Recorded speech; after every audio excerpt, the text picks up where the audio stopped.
right. Can get the water ready just so we can. Oh my gosh. Well, no, just have something to sip, you know? Yeah. It just adds to it. We can move down to that cafe. It's going to be louder. There's going to be more people. Yeah, true. I think we're good here. I have both waters. What do you want? Yeah, I'll take one. Just so I have something to do with my hands now. I don't have a cigar on me. I don't want to. Well, no, I intentionally left it Yeah, that's because fair. I didn't want to feel gross again. Yeah. But we're recording. I don't have an intro. And I don't think there's going to be an intro. I think I'm just going to raw Just upload. straight into it. I'll wait for the bike to go by. Yeah. You're going to I thought get... this would be quieter, but No, I it's think not gonna be. we are as secluded as you can be in Montmartre? Montmartre? Yeah. Paris.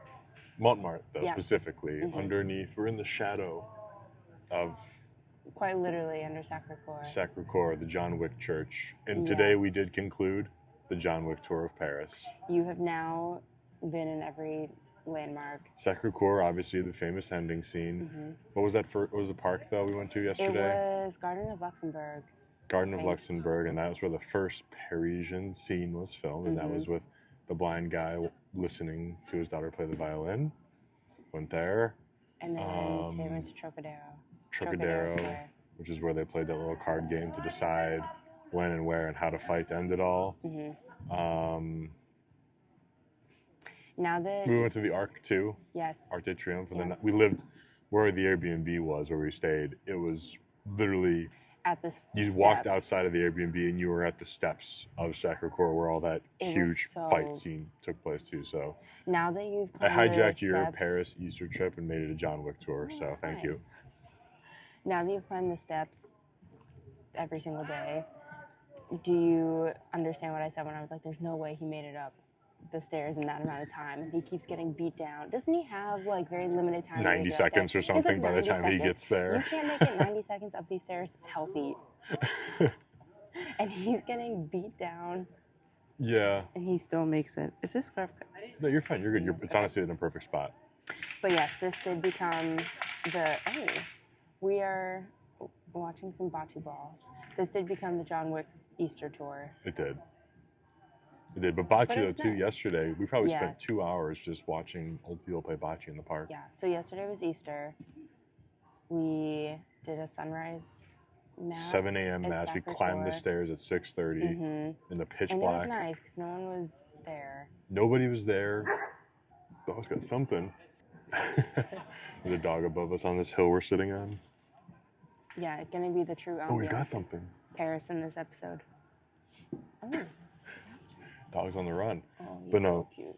We decided to go to the 7 a.m. mass Yeah. because we were looking at like the website and it said if you're planning on going to the 11 a.m. or the 6 p.m., come like 30 minutes early. But if you see, and I took a picture, Oh my god. this isn't on Easter. This is, I think, Good Friday, actually. Excuse me. Oh, hello. Or just any day, even like any random day. And And I know it's a big tourist attraction, obviously, Yeah. but then the sea of people Mm-hmm.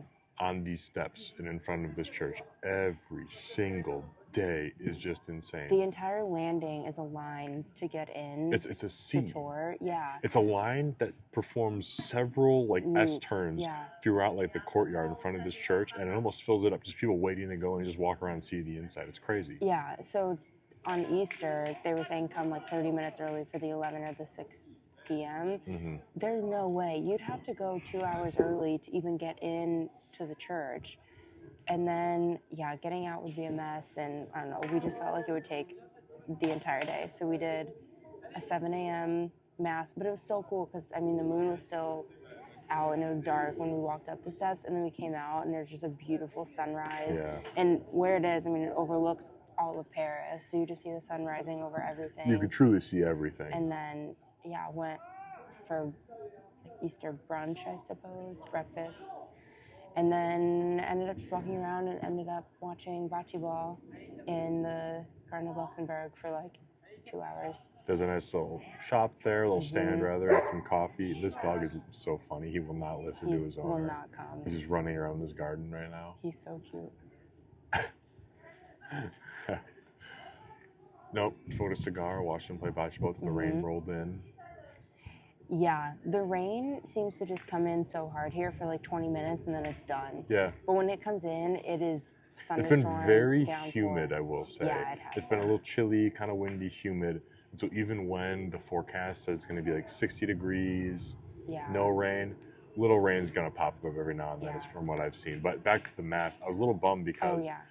the organ in this place. And I wish I could have taken pictures. I know that sounds crazy given how anti-picture I am. But I wish I could have taken a picture of how Inside. amazing the organ is inside this place, beautiful. how massive it is. We And we also didn't try get to hear pop in like some stock photos that they have of Yeah. it. But yeah, you can't take any pictures inside. No. But yeah, you're right. Since we went to the earliest one, they weren't playing it was a really quick, it was like 45 minutes. It was a great Easter Mass. It was Yeah. super quick. Granted, It was all in French. we I couldn't didn't- yeah. hear a word. I can like follow along, you know, like where we were at, and I can the call and response like with the English, Mhm. but I have no idea what was being said. The homily was nothing. I was just admiring sort of the architecture on the inside because it was so beautiful. Yeah, looking at the architecture. But But no, yeah, it would have been nice. But it was still cool to sort of have that aspect of the Mass too, because the priest led all of like the song, it was all like a cappella, Mhm. and the acoustics in that place. Imagine a choir in there. Someone comes in late and they put their stuff down, and the sound of their bag hitting the pew echoes Yeah. for a full 10 count. Yeah. And so when the priest is, you know, speaking or singing and carrying the Mass, you hear it echo, and the way it wraps all the way around and up inside, Mhm. it keeps going and going and going to the point where like the pitch starts to get like flat. It starts to like distort and like get out of tune almost, because it's just the echo's traveling so far. And it was so cool just Yeah. to like, it gave me chills when it first started. It was so cool. It was very, very cool. That's a good point though about like anytime someone comes in. That's why I'm glad we also went to the 7 a.m. because Mhm. we accidentally walked into the Good Friday Mass. We went to Good just Friday wanted to Mass. go We can check the box. Yeah. We just wanted to go inside and see the church once before going to Mass.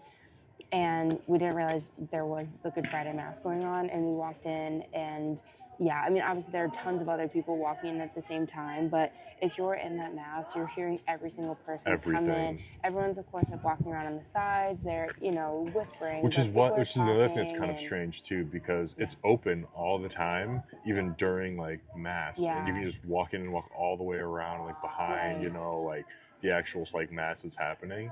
You'd think so- for Mass it would close off. You're You'd right, think, because it's yeah. open literally all the time. They probably get so much money though, and so But it's from an what? attraction. They have a Money gift from shop what? with donation boxes, and Yeah. The gift shop's not open though, which is no, it's not. yeah.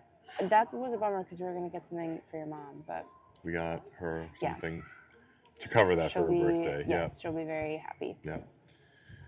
I think one thing, you know, someone who spends a lot of time, like, well, I think I spend less time than average on my phone or online than most people, but still, you know, by default, I spend more time than I'd like on Everyone my does phone. the nighttime doom scroll. And similar to my experience in Nuremberg, you know, you hear things about a city, especially like if you're an American, you hear things about international cities that, you know, make you think like they're really not that great, like Paris. Like we talked about this. People are rude, it smells, Yeah. and then I hear a lot of things about being like really unsafe right now too. I didn't get No. any of the above, honestly. And I think even you made an observation, you know, the train stop closest to where we were staying Yeah. was a little rough.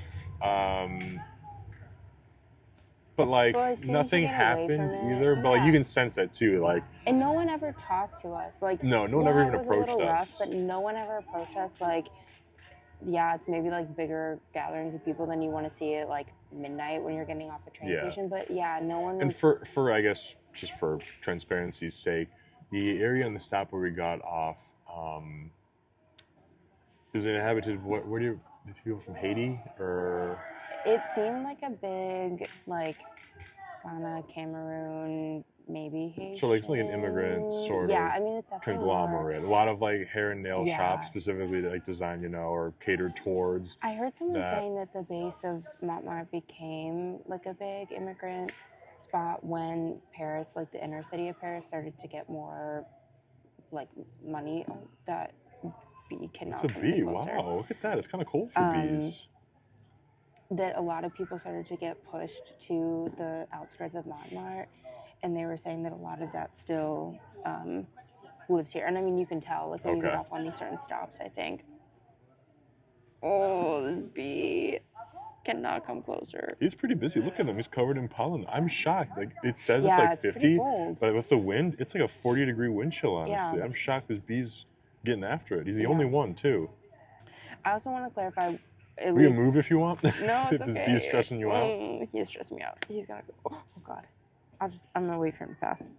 It's not because of those people that stop is sketchy. It just sometimes feels a little sketchy because there's like a ton of people just out. There's like, a lot of eyes. big... You're forced to go very close quarters with people. Yeah, it's very busy. Yeah, it's a different feel and vibe than the rest of the surrounding areas, and more. Yeah, you're forced to interact very closely with a lot of people, whereas you really haven't had to the entire time you've been here. So you're immediately thrown off the train stop and you're open in like a into big very area. different sort of environment, and immediately I think your senses are heightened. Yeah, because it looks very different. It kind of stands out from every other area, and so like if we had to go through, we went through it. If we could avoid it, like we sort of avoided it just because we don't have to deal with it. Why deal with it really? But I mean, honestly though, for the most part, I never got any of the negative that I've heard about Paris, that I've seen about Paris online. There's been nothing but amazing. Yeah, I think it's the same with any city, especially any international city. Like, go in with, of course, precautions, especially if you're going alone. Like, just be aware, but also just go in with an open mind and like really try to enjoy the place that you're in, and I don't know, like take it in a bit, because then a lot of these things they kind of get, I don't know. If I lived online, I would have thought that Germany was a completely unsafe area run by immigrants that they lived in. Same with this place. If I just watched what I saw online a bit, I never would have came, never would have felt safe here. Yeah. And that couldn't have been further from reality than what we've experienced. And I've always found, especially in Germany, like both of the first time and then now, I've always had a better experience, almost not a better experience, but I've always been very welcomed by the immigrant community there, because they're all also looking out for each other, because they're all also not from that place, Yeah. So it's like the immigrant community in those places, they're almost more like open and welcoming, and you don't have that sense of fear about being like, oh, it's a big like refugee area or whatever, because everyone there is looking for like support, or they're looking for camaraderie, and they're looking for some taste of home. Now, obviously we don't live here, like we've just been tourists here, so I don't know how it compares in Paris, but I've always found it very like welcoming in that sense too. But if we were just going off of what we always see online, we wouldn't know any different. Like, no doubt there's going to be pockets of where like cultures are going to clash and people aren't going to want to assimilate fully, and that's going to cause tension with locals and stuff, but we haven't run into that. And it totally depends with the attitude that you come here with also. Like this morning when we were up in the usual stop, and there was the family behind us where the mom was being so we could say, so every morning basically you climb the steps. We literally walk past the church every single morning, Sacré-Coeur, and behind it there's a little sort of like village of Montmartre, like on top of this hill, like in the shadow of Sacré-Coeur.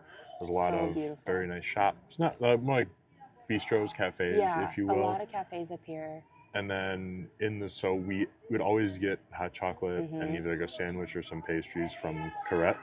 Which is very well known. It's not just chocolate. Like a little shop. It's a very But I had no idea that they had the like cafe bistro spot up here. And I will say, I felt like that hot chocolate was every bit of 2,000 calories a cup, I think. It's pure, true. It is just melted chocolate with a few drops, I think, of milk or something in it to help keep it a little liquid. It's so good. You could almost chew this hot chocolate, but it is so good. Yes, and it's first of all, it's also 200 degrees. Oh, it's just what you need. The top of my mouth like shed itself every morning. I tried warning. Every time I picked it up, I was like, okay, this is hot. Didn't matter. I got a new layer of skin every morning on the roof of my mouth, burning it on that. Most of the time when we were up there in the mornings, it would be so chilly though that I was like, this is exactly what I need. It was like windy I needed up there, that heat from it.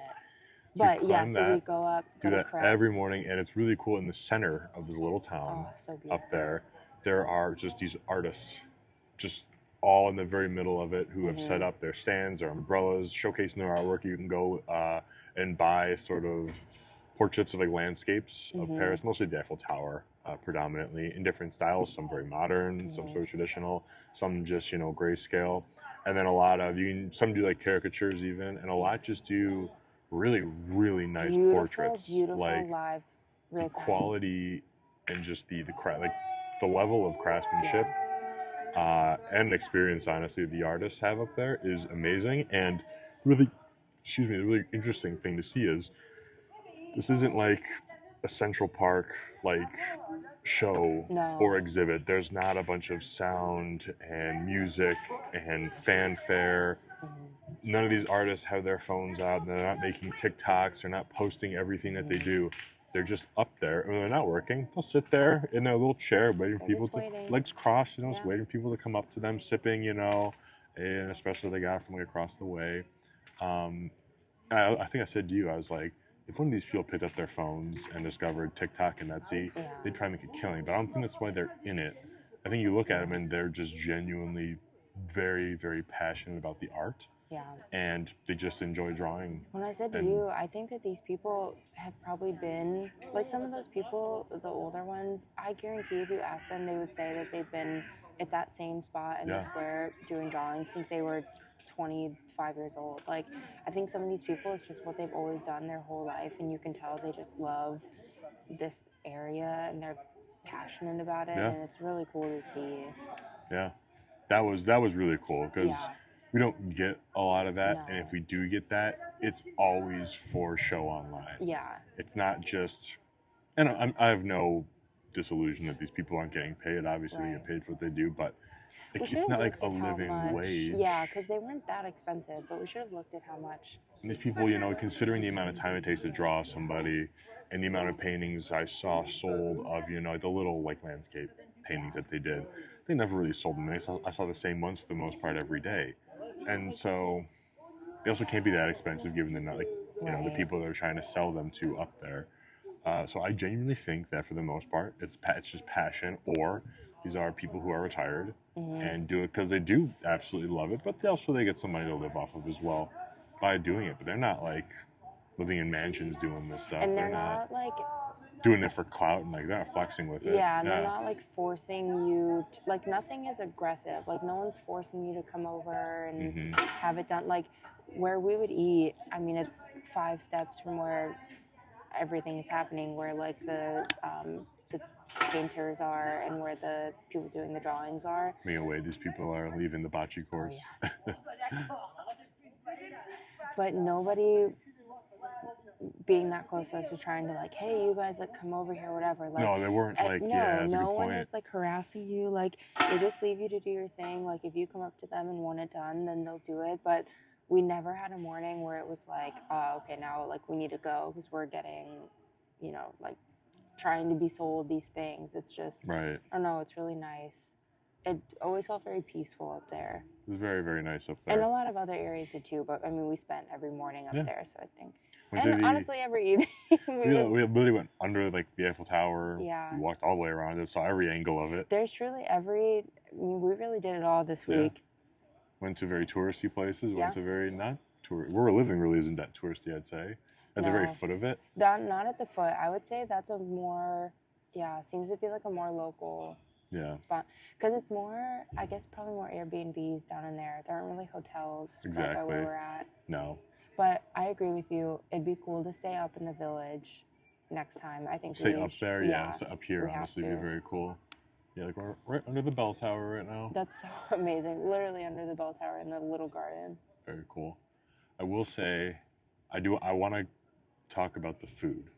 I will come back to the food. Coffee, just like Germany, coffee was good. Yeah.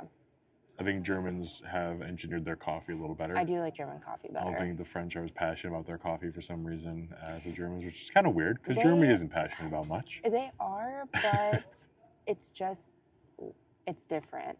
Yeah. It's not as good, in my opinion. I think it's lighter. It's much lighter. Yeah. Not as strong. Germans have a really, really good. They've got the coffee down. It's like a lighter roast, but it's still a little more robust. Yeah. In Germany, I'm saying. Oh, okay. I think most Europeans are like a lighter roast country or nation, I would say. But German Philly light roast, Yeah, I don't know. just more robust, a little more to it, a little more substance. Maybe. I wouldn't say compared to the U.S., but Really? yeah. I think the U.S. France? loves our dark roast and France? medium roast. For sure. Food. What were you going to say about food? I was going to circle back to that. Okay. But I had a thought before I forgot. We were laughing at the French police and stuff like the military. Yeah. So the French police don't really have designated police vehicles. Like, they could be rolling around in anything with just a blue sort of flashing light slapped on top of it. Some marked, some not marked, some just straight up minivans.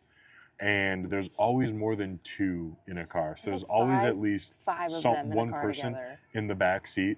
And I think it is part of police code for whoever is in the back seat of whatever car you're in to roll down the window halfway and just mean mug the shit out of every person you possibly can.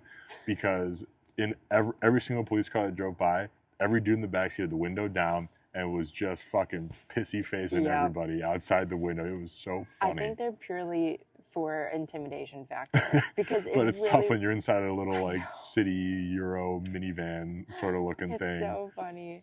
And then the on Easter. Yeah. Morning. So I did notice. I'm gonna get into some of like the gun stuff here. The French still use the FAMAS, which is, and I'll show you a picture of it. It is one of the Call of Duty generation knows it extremely well. It's an iconic looking, just because it's so unique looking, rifle that the French made. French don't really make many weapons, and it's a very interesting, very French gun. They still have that in circulation here. However, it's reserved for more showy, like demonstrations of force, from what I can tell. Okay. Like in the airport, I saw one in the airport. The presidential palace in the park that we walked through day 2 or 3. The presidential palace here, by the way, makes the White House look like a joke, honestly. Like, this actually is where like a royal would live, you'd think. But all around it, all dudes with FAMASs. However, in the city, and even patrolling like Sacré-Coeur and Montmartre, like and it's an Army Museum. Not to interrupt you, but the Army Museum, I didn't see them carrying anything. There were the two guys when we were leaving, like on the back side. I missed it. If they did, it was probably the same thing. I don't know, because even in Sacré-Coeur, there was really two interesting things that I observed here. The police seem to have FAMAS, the FAMAS, and the G36, which is actually an iconic German issued rifle. But the French military, or whatever they had, so when after Easter Mass, it's like now 8 in the morning, went to a little cafe just outside of the church. And through this town was a small unit in full like French camos, full uniform, just walking through the streets with M4s, U.S. rifles. They seem to have. Oh, they were. They had just M4s and EOTechs, just complete U.S. builds. Interesting. They were carrying around. So it seems like the heavy duty, like for real, the fighting forces appear to be carrying M4s. And those might have just been like guys in training that they just sent up towards Sacré-Coeur in that area as like a show of force, because we didn't see it at all until Easter morning, and they were just walking around. I was thinking about that. Sorry, not to interrupt. I was thinking about that more. And of all times to send in a military unit to walk around Montmartre Village, 7:45 a.m. I understand doing it on Easter Sunday just because they might have just been starting to do it. Threats, but we were around there very much for the rest of the day and other places. Yeah. We never saw. Like, it was just an odd time of day for them to be coming through, because the only people you're intimidating at that point were us and the pregnant cats that kept running into the cafe. So, but we never saw them again, like the big show of force ones. I mean, and I understand doing it on Easter, but time of day was just weird. Yeah. But anyway, so they had the M4s, and then when we left the cafe, walked back across, the courtyard of Sacré-Coeur to go down the steps, there was a cop just in the sea of people, just carrying a G36, which is the German assault rifle. So a huge grab bag of weapons to choose from, apparently. But the police can seemingly use FAMAS or G36, depending on where they're stationed. Their military appears to be rocking with M4s, or at least whatever unit or whatever they were doing, they were giving them for. the discipline, let's just say, Yeah. Laughter of. the firearm and weapon safety rules here appear to be very different, or the order of priority appears to be very different. Bonjour. Hello. This dog is just not going with him. That's so funny. He's just hanging out in the bocce courts. Happy. Oh, I saw him. Oh, yeah, get it, yeah. Kick it around. There you go. The order of priority when it comes to firearm safety here appears to be very different. I don't know and I wish much about I had proper the handling, but they were just I was so slinging those tired things. walking back when I saw the dude in the crowd, even the guys in the village walking through, that small unit walking through. I was just so tired. I didn't even think about pulling my phone out. Level pointing. They just had these things like folded in their arms almost. Yes. But like I think the cop, naturally, the cop had his right hand just on the grip, like near the fire control group. And again, just cradling the barrel in his like left sort of like elbow and just flagging hundreds of people. Yeah. The entire morning right in front of this church. And even the dudes in the town, again, like holding in their elbow, basically chest height, just waving it at everybody they could see. It was just so funny. They would get absolutely flamed for that in the U.S. I didn't have the wherewithal at the time, so I was just so tired to take a video of it. But it was just so funny. It was the first thing I noticed. I was like, Jesus, dude. Yeah, they really were just like slinging them, waving them around, just waving them around. They were so happy to be walking through the village. I want to pet this dog so bad. He is right here, yeah. Watch out for that bee, dude. I don't know where that bee went. He's okay though. But yeah, I had to talk about that because that was just so funny. It was really funny. Like Again, I don't know much about proper we're mean mugging in minivans and just pointing loaded rifles at people, hundreds of people. Yeah. And also the intimidation strut at 7:45 when there are like 10 people out versus coming through when there are Now I will hundreds. say, so that was something I'm worried about. Obviously, in the U.S., there's been several warnings about Easter being, a heightened. The risk of something happening is much higher on Easter Sunday. And I was a little nervous about Easter too. There's a warning actually issued after the attacks in Russia for Americans visiting Paris. And the likelihood of attack being higher. Yeah. And so I was a little worried about church. And that was also another reason for going at the 7 a.m. Yeah. Just full transparency. And the first day we got here, when we walked past, we saw that you couldn't enter until someone checked your bag if you had a bag. And I thought they were doing pat downs, but they were just checking bags, really. And that's one layer of security. Yeah. It's not like a serious one, but it's at least something. A light deterrent. So that made me feel kind of good. And then as Easter got closer, I noticed a police car stationed out front. Yeah. And then the day of the 7 o'clock mass, nobody. You just walked right in. I guess they just assumed everyone's gonna be too tired to do something this early. Nothing. The organist didn't wake up, obviously. The priest had to sing, so the police were sleeping. They assumed the terrorists were sleeping. I didn't love that. But that's again what I found so silly is you have mass at the most iconic church in Paris happening, and there's no security, no checkpoints, whatever. No. But then you're gonna have a 10-man unit with whatever gun you said, M4s, strutting through the village at 7:45. Yes. Okay, songbird. Like that. But in a perfect world, the level is consistent throughout, given the day of importance. However, I think their logic was 11 a.m. and 6 p.m. are beyond full houses, people pouring out. If someone's going to use the resources, the time, and the energy, and the goal of terrorism is to strike fear to influence political outcomes, you want to maximize your damage. Yeah. So you're going to do it at prime time. No, I agree. Of course. But again, in a perfect world, you're going to keep that level consistent of security. Of course, you're going to do security at 11 and 6. I just meant I think they started the rounds a little after our first. But still, that's done. I know. It's the most famous church in Paris. If you're worried about attacks, you're going to check at all of them and then not send a 10-man unit through this deserted village at 7:45 in the morning. There was literally 3 people up there, and it was us and 2 other people in the cafe just eating. Yeah, literally the cats. And the cats, yeah. Oh. Yeah, and when we walked down, I guess the 11 a.m. was probably close to starting, and there were. I mean, now like you said, full, the guy, the other now guy he can point that guy at hundreds of people. Yes, not just 3. there, And they a were cat. there also, and people were getting bag checked, and it was Yes. a lot busier. And I will say though, this French trip was brought to you by the Ka-Bar TDI, which is the knife I carried the entire time. yes, and You had no idea I didn't realize you had it on you, and then until one the first day we I, went to the Eiffel Tower and you touched it and you looked at me and the look of disbelief and shock on your face because you thought I got my Glock in here I did. was so funny. You were like, "How?" You looked at me and just went, "How?" Yeah, I like put your coat closed so fast because I was like, I just truly was in disbelief. Like, I really thought that you had somehow managed to get your Glock here, and I was like, there's no way. No. And this really is not that allowed either. Yeah. But there's plenty of talk online about how everyone like kind of does it. Yeah. And they really frown on folding knives, even just like a normal Swiss Army knife, more than fixed blades.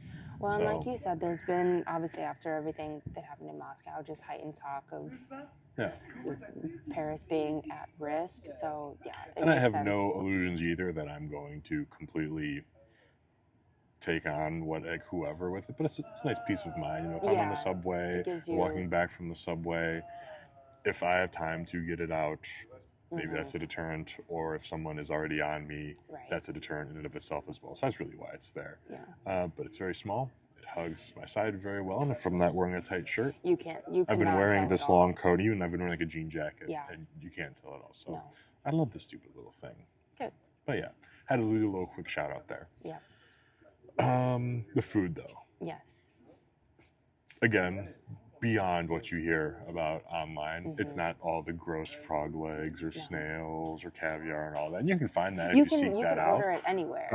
Every place. You would think they did invent the French fry because of how often it is served here. I'm not complaining though. They don't believe in salt though, or seasoning that much in general, we've found. Yeah, they haven't really been salting their food a lot, which is kind of surprising. Yeah. And it's not like there's salt just laying around the tables either. No. Which is also strange, I've noticed. And then, I was saying to you, like, is it rude if you, because a lot of the places here, it's like they're actual chefs in the kitchen, so it's but like, I don't think, is this rude to the if chef? they are making the conscious decision to put zero seasoning on what they're putting out, they should know that people are going to season it on their own, you'd think. Yeah. But, like, there's been zeros. I mean, aside from that authentic burger, fries, and chicken tenders we got. Why were those so, like, busted and salted today? Literally, we're at it was Trocadero. Went down into little the garden of Trocadero. And there was just, like, a shack, like, just like a mobile Five Guys almost is what you could have compared it to. Putting out fries, burgers, tenders, and it was one of the best meals. The Eiffel Tower. At that point, though, I was so hungry. I was like, I gotta eat something, and it was just so good. However, there is this place, like right across the street from where we're living, and it is the most eclectic little French restaurant you can ever imagine. Different colored tables and chairs, weird art all over, hanging everywhere. Bistro style, like chairs and tables. Yeah. Hello, are you looking at me? I was looking at a bird. Just looking around the corner, staring. And the first night we got there, we're tired, but we just walked like 10 miles, which I love too. Like just similar to like Nuremberg, you walk everywhere. You take the metro like somewhere, and then you're out and about all day. It's amazing, which is good given how much we've eaten. I've eaten. No, weed. I didn't want to do that. Fair to say. I couldn't do that. Walking to this place, it's dark, sort of like drizzling. We are sore, we're tired, we are starving. We get there, we sit down because usually you just walk up anywhere and just sit down. And so we're inside looking for a place to sit. And this was odd. This was only the one only person's place. working inside of this place. It's kind of large when you get in there. He's like, "Oh, wait, come back," sort of thing. He like makes his wait behind like someone else so you can seat the other person. He's like, "I'm the only person, so like, let me know where you want to sit." Hi, buddy. Hi. Hello. Oh. Hi. Oh. Bless you. And then, so he sits sort of like outside, like the covered area, munching on some grass. And then, I'm going to be honest, because, sorry, this is tying into that. Most places, not just here, but like in these like surrounding areas in general, like you do just walk up and you just sit down, and then the waiter will eventually come up to you, and they'll find you. And this guy, like, we went to just like go inside and sit at a table because, like you said, it was raining, and he pulled us back and he pulled us back and was like, no, like you need to wait, like blah blah blah, and like had us go back. I almost said something to you like, like it's kind of getting a weird feeling, like let's not eat at this place. Continue. Just sit down, look at the menu, and the menu looks very good. Like, you saw it outside. All the menus are outside at all these places. Which perfect. Which America, is awesome. get on board. Yeah, you need that. Saw some croquettes, that was very good. Mm-hmm. So I just needed some French onion soup at that point. Yes. You know, it was just so cold. It was so nice. We sit down, order the chorizo, and what else was in them? Chorizo, some sort of cheese. Something croquette. It was a croquette filled with chorizo and some cheese, and we split the Actually, French onion soup. I think it was chorizo and rice. It was chorizo and rice in that one. Got you. So yeah, got that French onion soup, and already amazing, unreal, well so seasoned. Good. The croquette came with some garlic sauce. The French onion soup was the best French onion soup in the world. There wasn't even a blanket of cheese over the top of it, which I imagine is probably an American thing. I want to know though, because I've seen some come out at other places that have had it. Interesting, but I still think that's the best one I've had so ever. And so already, the lid's been blown off this place, and I'm loving it. And again, there's only one guy working. There's probably one chef back there, and this guy's the only guy taking orders, waiting tables, cashing people out, giving them drinks, refilling their stuff. And so you ordered for your main. It was a 6-hour. What do you call that? Like a roast. Yeah, but when it sits for that long, like 6-hour roasted. No,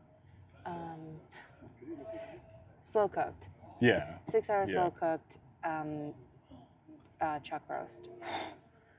That thing just melted when you put a fork to it. It was like butter. It was the most tender, the juiciest just roast I've ever tasted. Flavor through the roof, seasoned perfectly. It was incredible. What was it like served on? Like, what was the sauce? It was kind of just like a savory. We're going back, so we'll figure it out. Yeah. I'm going there right after this. For the third time, Literally for the third time. If you can't tell, we ended up loving this place. It was just like some kind of savory, like mushroom. Shoot, what else was in it? It was like it's definitely said lemon. Ooh, I didn't pick up on the lemon, but that sounds great. It was definitely like a darker sauce. Like it was like a heavy mushroom. Tomatoes. No, not even heavy. It wasn't heavy. It was like a reddish. Yeah, I'll have to look. Yeah, we'll take a picture of the menu. And then, oh boy, I found quite possibly, and I struggled to rate this on like dish of all time. Yeah. This is number 2 all-time favorite thing to eat, period, ever. And the only thing that beats is my dad's homemade pappardelle. Oh, run away. You got out. How do you get out? I don't know.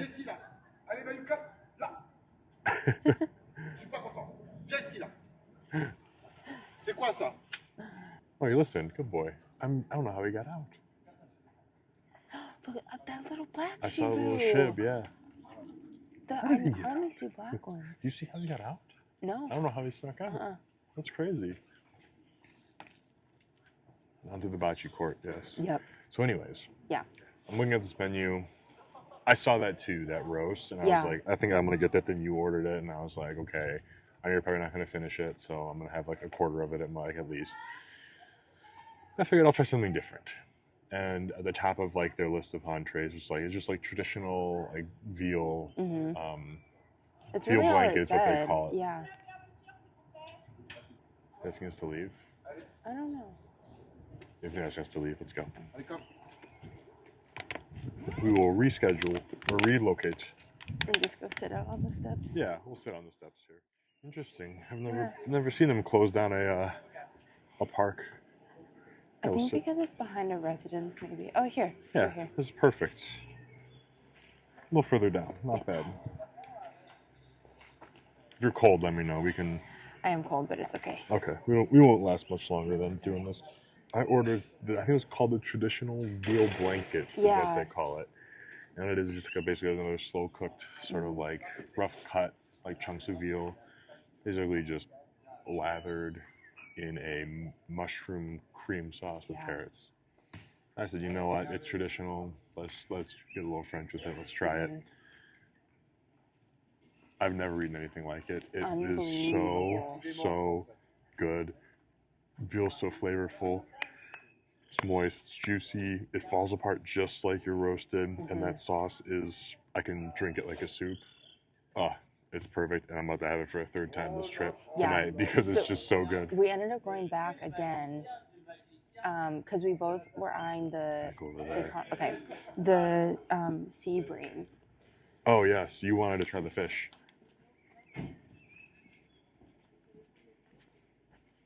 So we went back a second time, ordered a different croquette this time. Of course, still got the chorizo ones, but also got the camembert ones, which were also, I thought, very good. Filled with cheese and... Yes.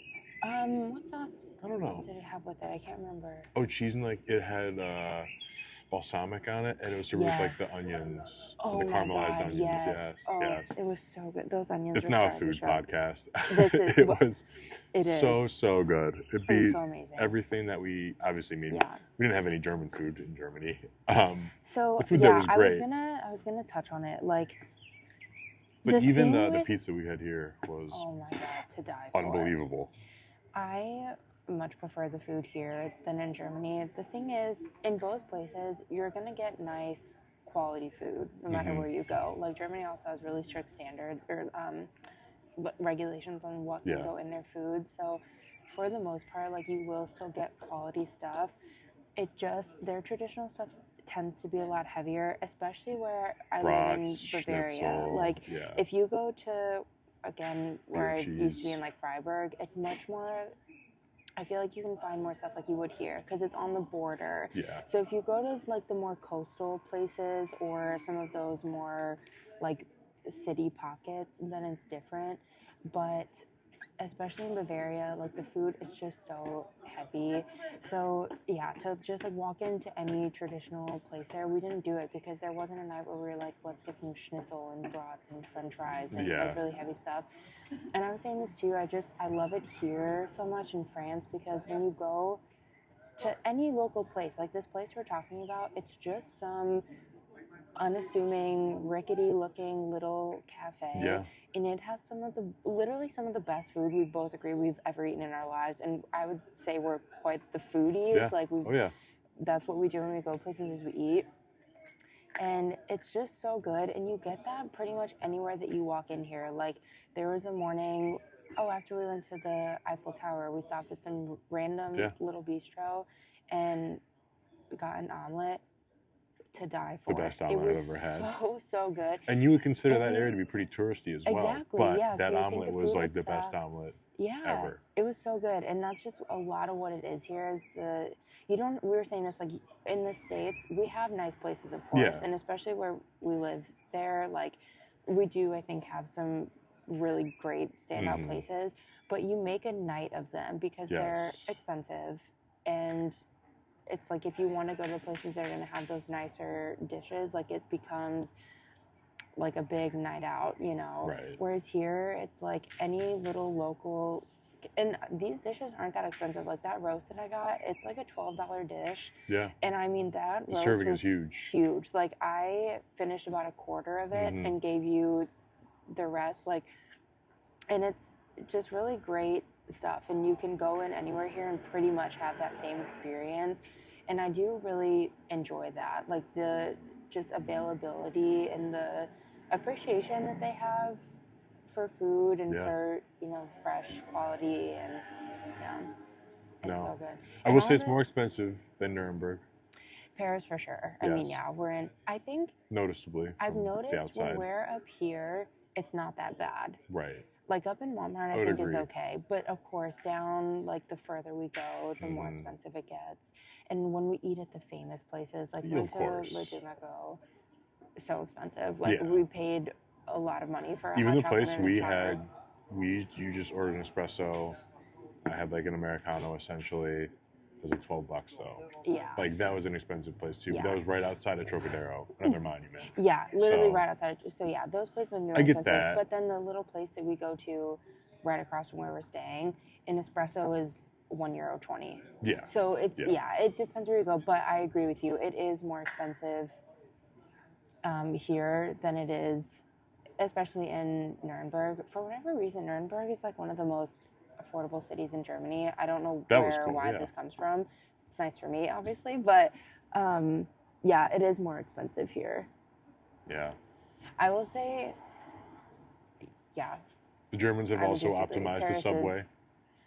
Yes. The subway here is very well connected, I will say. Much more well connected. Because not everywhere in Germany has There are more trains in circulation, so Yes. from this one, you're only waiting 3 minutes instead of 6. Yes. Not as new No. as the U-Bahn in Germany. Not as clean. No. A little rough around the edges. Sometimes you are packed in there. And yes, sometimes you are packed. Just like sardines. But again, I never felt unsafe in there. Nope. I would go on the German, I can say with great confidence, I would go on the German and French subways long before I get on the New York or Chicago ones. Something I like about the system here is in Germany, you have to always have a ticket. Whether or not it gets checked, this totally depends on what type of transit you're taking. If you're on a overground train, for the most part, someone's going to come around and check your tickets. But to go down on the U-Bahn, you can just get on the U-Bahn. Basically. But if someone comes around and does a check and you don't have a ticket, you're fined like what? You're fined a lot of money. Okay. And also it can, so it's not worth like risking it, because if they do a random check, you can get in a lot of shit. Whereas here you have to scan it before, and it's kind of nice just not worrying about like, is a random check gonna come around? And I don't know why it makes me nervous. Actually, I know why it makes me nervous, because my visa situation, if you've been listening since December, it's now April and I still do not have my visa, which is insane. Which makes you being in Paris not great. Technically, I'm not allowed to be here. I'm not allowed to leave Germany until I have my visa, but we've been planning this trip and I haven't been able to leave in going on 4 or 5 months now. They said it would be in 2 before. Yes. They lied, so fuck They them. did say it would be in before, and it's not. And yeah. So I came by train, which is kind of a sneaky way to get around that rule, because I don't have to go through passport control if I'm crossing the borders in the EU by train. Sorry, I got really sidetracked there. No, that's good color, though. I have, it's essentially like they call it a fiction certificate that lets me stay in Germany legally. So it's not like if the, train checks come around that anything's going to go wrong, because I have my ticket and I have my fiction certificate. But for some reason, it still always puts me a little on edge when all of a sudden a random person just pops up and is like, I'm here to check your tickets. So I kind of like that here you do it before and then you're just on, and you can change metros where you need to. And although I will say, I saw some going through the exits without paying or putting their ticket in. No way. I did. Yesterday, I believe, I saw, I forget which stop it was at. You okay? Yeah, sorry, I just realized this is staining. We can get up. No, it's damage is already done. Let's get up. No, it's okay. Oh, I don't want to find another spot. Let's just stay. No, I'm just gonna stand up. I'm getting kind of cold anyways. But yeah, one of the stops where on both sides you can scan your ticket, and there's the exit sort of like stalls that automatically open. I watched one dude like put his hand like up over to trigger it, the automatic opening, and he walked right through. I missed that. So yeah, just like there is in like New York, people like will find a way to open up the exit door and walk through without paying. That happens all the time. We got checked though at the Louvre stop. Yes. Or no, the Arc. This is the Arc de Triomphe. We got off. They were just asking people for their tickets. They scanned them, made sure they were valid, and that people weren't getting free rides. Yeah. But I mean, that happens. But like, it's always gonna happen. Yeah. I still felt very safe on the subway. I never felt like got a couple crazy guys who were singing every now and then, but no one was like violent or like people asking for money. Yeah. But it's sometimes nice. I'm glad I brought that up. Sorry, I didn't mean to cut you off. No, it's okay. I was just saying, sometimes nice to hear people playing. Well, sometimes you get like performers like today who had like speakers. One was playing some. I don't even know what that thing's called, but it was cool. I was into it. It was like Almost like a clarinet, guitar. like an electric clarinet. Yeah, it was like, mixed that's with exactly a what it was keyboard, like. yeah. Yeah, it was an electric clarinet, and he and his boys had a bunch of like JBL speakers, and they Yeah. were just kind of freestyling over royalty-free music. So that was fun. I liked it. That was fun. They were going around asking for music. That's different than some of the crazy guys with the homeless guys going around asking for money. But still, none of them were violent. None of them were aggressive. We didn't really get approached. Not much. By I will the say, performers. Yeah. I was surprised at the amount of homelessness here, though. Yes, there's in Paris. And I'm not saying it's as especially. bad as even some U.S. cities, but there's a lot of tents, especially under bridges, like on the river. A lot of tents, and even like that luxury sort of district we were walking down between the Arc and the Louvre. There were just tents set up in parks, and I thought that was a California thing only. Yeah. So that was interesting. I think it's because Paris, I mean, obviously the wealthy districts are so unbelievably wealthy, and they don't want, it's the same as in, New York and places like that. Yeah, so then all of these like outer districts gets pushed, and then you have the tents and a lot of homelessness. But like where they weren't around here. You'd expect them to be around here more, that's you know? True. Like, yeah, this is a very quiet town, Yeah. but they're around the money. They're around like the Louis V stores, like on the main streets there and under the bridges on the Seine. That's a good point. And a lot, which was just interesting. You don't hear about that as much. I thought that was some interesting insight to gain. Yeah. But again, as far as I can tell, it still doesn't feel dangerous at all. No. I think you just, kind of what we were saying in the beginning, like you have to be open-minded, and also you can't be dumb though either. We're not stupid. You have to come here, like, be aware. But we'll avoid certain stops at night. Yeah. Or we don't have our heads down on our phone. Even when I'm navigating, I'll look to see, okay, how many side streets till we turn. Okay, I'll keep my phone in my pocket then until I get to that turn. I'll look ahead a little bit. Yeah. Like our heads are up, my ears are up. If I see something happening, I'll pull you over to one side of the sidewalk maybe, or I'll push you a little faster. I can tell as soon as you see something you don't like, because I have been moved. Yeah, but again, like, that's part of being smart. You don't just... Yeah. Yeah. The pickpocket thing, too. Not an issue. That was a big thing for my mom, I know, when she visited, and especially in Germany, too. She talked all about it. Never saw one. No. Never had an encounter with one. Yeah. I don't know if it's as prevalent as it used to be. I think it's harder for them to get away with it now because so much attention has been brought to it. I think so. Yeah. There's only like one or two times getting off the train there was a warning about it too, I heard. They play like automatic messages at the stops. Yeah. Yeah, the higher pickpockets. Beware of pickpockets. Yeah. This guy's in a banana suit. What's happening here? Oh, let's talk about the crisis that's happening in front of our eyes. Two of them just passed by. They're running. I can't shame it too much. Don't even change your tune. I hate it. Nothing but shame it this last week. So people just run up and down these steps all night, like at night mostly. Like people do it during the day, but very large groups get together and run loops up and down these 500. I don't know how many steps there are total. Yeah. These steps all night, nonstop.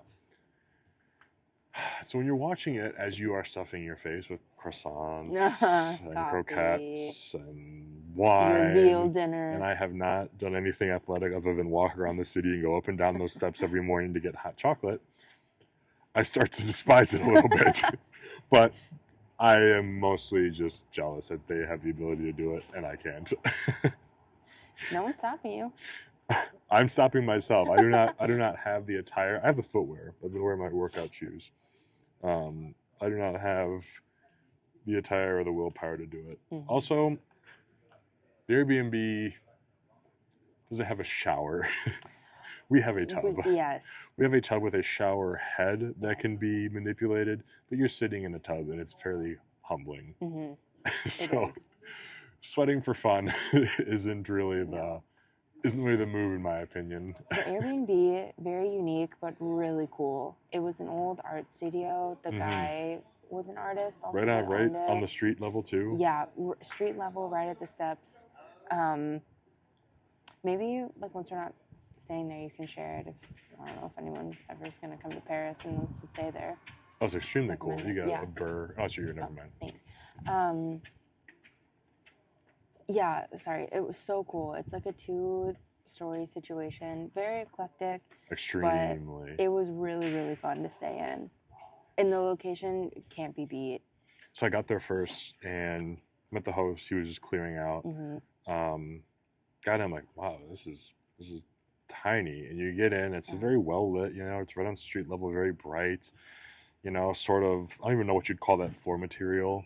I don't know either. It's almost like a fine sort of like rope, almost like hemp, I guess is how you describe it, like hemp sort of like mesh, like rope sort of flooring that he put over like the concrete, like the wood floors all throughout.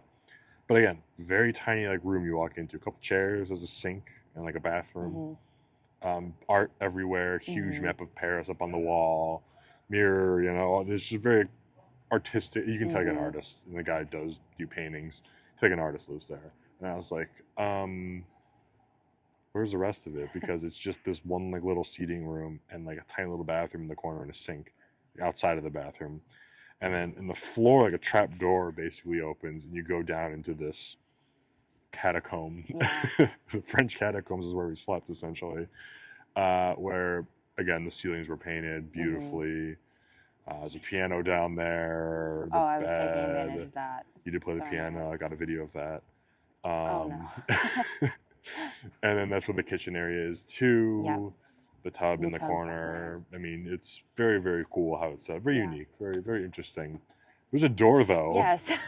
that takes like 3 methods to unlock, and I am convinced it actually is connected to the catacombs because I opened it when I was down there exploring myself before you got there, and I looked into the void, and I found no light in there to turn it on. So I don't think it was a closet.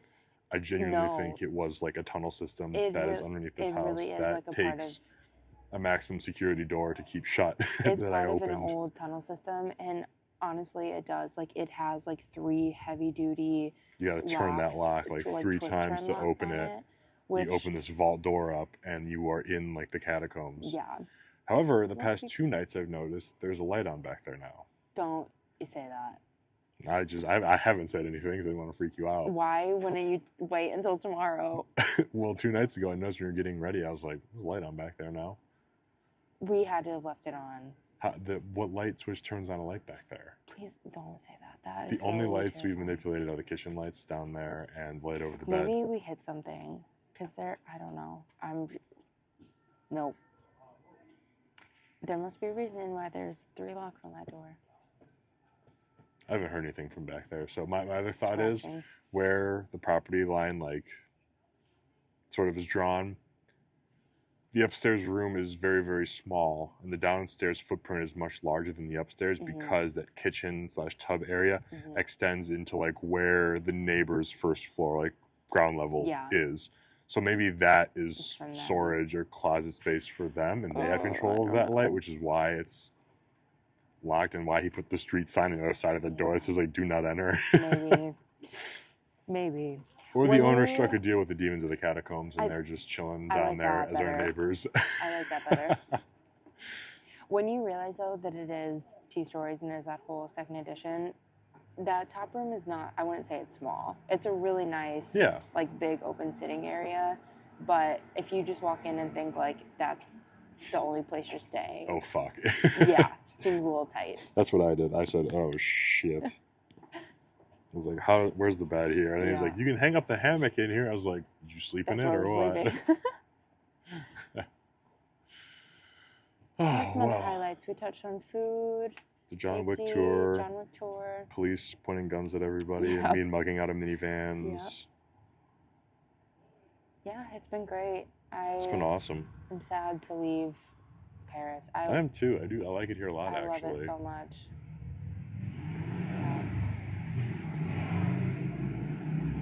It is funny, though, seeing the cars here. I touched on it in Germany a little bit. The difference in cars. You get a lot of, like, city cars. You've become a Citroen 2CV enthusiast. You love that. Oh, God. Damn, some dogs are getting into it. You're now a Citroen 2CV enthusiast. I will have to buy a Citroen 2CV now. Yes. Which is essentially just, for those who don't know, I'll find a picture of it. But essentially, it's just the French's version of the Beetle. But it's so cute. Yeah, it looks like the Volkswagen Beetle, a little It's older, so cute. and it's just very French looking. Yes. Yes. But you can pull back the top too, so it's convertible Yeah. as well. It's like a leather sort of retractable roof, which is kind of cool. That's when you get back to the U.S. You gotta start looking. Track them. They're not that expensive. They're pretty affordable, which is cool. Seeing like the city cars and the cars we don't get here, I think is also very fun. A lot of mopeds. There's also like a 3-wheeled moped that I see a lot around here. There's 2 wheels in the front that have their own suspension and brakes, and 1-wheel power in the back. I see that a lot around here that I haven't really seen before, which I think is very unique. The electric cars, I've noticed something actually. Oh, really? On these like cobblestone roads, especially in the downtown areas. The electric cars, given their weight, sound like a semi-truck is coming and going by. And I didn't notice it until like I was downstairs, and because we have those like vents like at head level near like where the street is, when cars go by, it's very easy to tell what's in like a lighter car and what's like an electric car or a bus or like a truck, because the electric cars are so heavy, they make so much noise going down those like those cobblestones. Yeah, I didn't it stands out a lot. Even when we were at getting like lunch, like a snack on that really rainy day yesterday, I noticed it as well. Which I did just read actually. The costs of owning electric cars, that you're going to spend 40% more on tires. Really? Because of their weights, they tear through tires 40% faster than normal cars, which is another not great thing for the environment too. Especially when you see how most countries deal with old tires. Yeah. Is light them on fire. Lighting them on fire, that reminded me. I think we got caught up or held up. Yeah, I missed this. In a sort of traffic jam / bridge closure caused by some of the farmers here. Yeah. Apparently, while we were here, they blocked off some sort of market and set some of the barricades like on fire. I think they set up a bunch of like hay and like lit it on fire.